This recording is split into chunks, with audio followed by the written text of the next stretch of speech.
The phone vibrated once. That was all it took.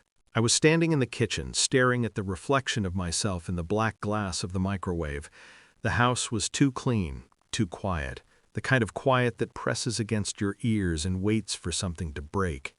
Her message sat on the screen like a blade laid carefully on a table.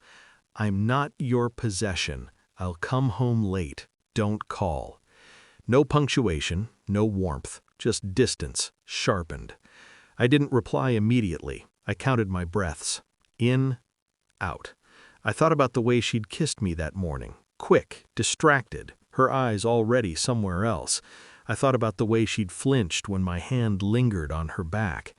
I typed my response slowly, deliberately. No anger, no emotion, just truth, finally spoken aloud.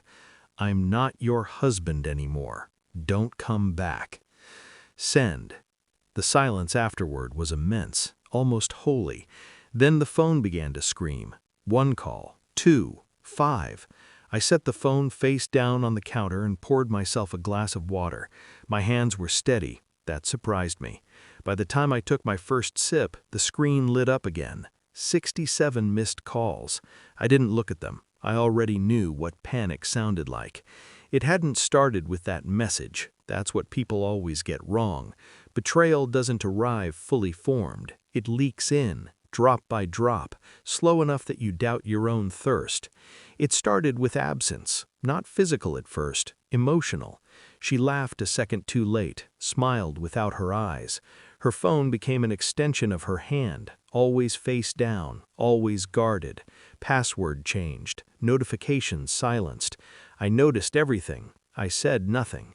At night, she slept turned away from me, a careful distance, as if my presence burned, as if I was something she needed to escape quietly. Once I caught her deleting messages while she thought I was in the shower. Her shoulders were tense, guilty. I memorized that posture. Another time she came home smelling different, not perfume, something masculine, clean, foreign. When I asked where she'd been, she didn't lie well. "I told you, work." Too fast, too defensive. I nodded, let it go. That was the hardest part, learning to let it go while my mind assembled the pieces in silence. I told myself I was imagining things, that marriages go through phases, that distance happens. But my body knew before my heart did. Something was wrong, and it wasn't going to fix itself. I didn't confront her. I observed. I became quiet, predictable, safe. The kind of man no one suspects of watching. I checked the phone records first, not her messages, just the metadata, patterns. One number appeared too often, late nights, long durations, always when she said she was working. I saved the number. Then I watched her routines change. Gym clothes that never smelled like sweat, business trips that left no receipts, a new smile she didn't bring home. I followed her once, not close enough to be seen, just close enough to confirm what my instincts already whispered. She met him outside a bar I'd never been to. The way she stood when she saw him told me everything. Relaxed, open, alive.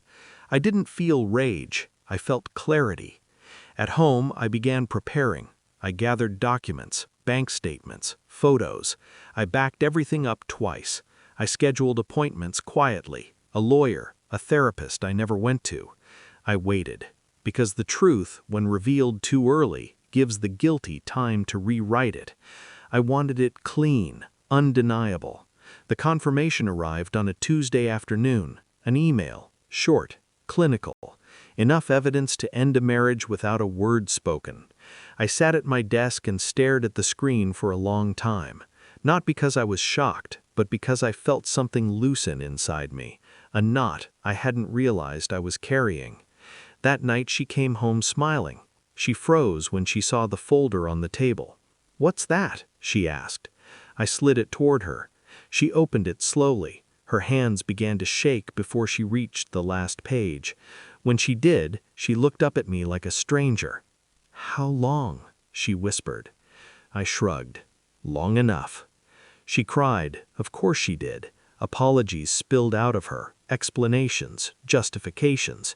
She reached for me. I stepped back. That broke her. "I was going to tell you," she said. I nodded. "I know."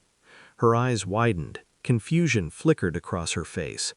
"I knew before you thought you were careful," I continued, "before you changed your password, before you stopped touching me." I handed her my phone. The screen lit up with her message from earlier, then my response. Her mouth opened, closed. "I didn't say that out of anger," I said quietly. "I said it because it was already true." She collapsed into the chair, the weight of it finally crushing her. "You can't do this," she whispered. I smiled, not cruelly, not kindly, just final. I already did. She left that night. I stayed. The house felt lighter without her, like it could breathe again. I sat alone in the quiet and realized something unsettling. I didn't miss her. I missed the version of myself I'd been before I learned to see clearly. Betrayal doesn't destroy you. It sharpens you, if you let it. I turned off my phone. I didn't listen to the messages she left. I didn't need to. Some truths don't require closure. They require distance. And when I finally went to bed, alone in a bed that no longer felt like a lie, I slept peacefully. Because for the first time in a long while, I was free.